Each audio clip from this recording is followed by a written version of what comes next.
એફઆરસીમાં સભ્યોની નિમણૂક ન થતાં હવે શાળા સંચાલક મંડળમાં રોષ વ્યાપ્યો છે। વર્ષ 2017માં નિમાયેલી એફઆરસીની સમયમર્યાદા પૂર્ણ થયા બાદ નવા સભ્યોની હજી સુધી નિમણૂક નથી કરાઈ, જેના કારણે અમદાવાદમાં અનેક શાળાઓની વિવિધ માંગણીઓની ફાઇલ્સ ઢગલામાં પડી છે।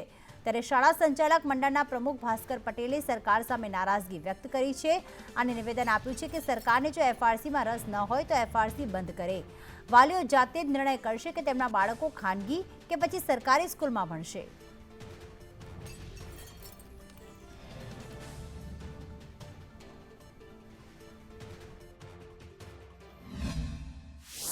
એપ્રિલ 2017 એફઆરસીની રચના ગુજરાત સરકારમાં કરવામાં આવી અને મેઇન એફઆરસી અને એની નીચે 4 રિજનલ ઓફિસો ઊભી કરવામાં આવી। અમદાવાદમાં એ બધાની ટર્મ્સ એટલે એમની સમય મર્યાદા પૂરી થઈ ગઈ છે અને સમય મર્યાદા પૂરી થઈ ગયેલ હોવાથી હવે તેઓ કાર્યરત છે નહીં અને અત્યારે અમદાવાદ ખાતે ઢગલો ફાઇલો ફીની મંજૂરી માટે ઢગલામાં પડી છે। એફઆરસીની જરૂર જો સરકારને જણાતી હોય તો પછી આની નિમણૂકો સમયસર કરવી જોઈએ।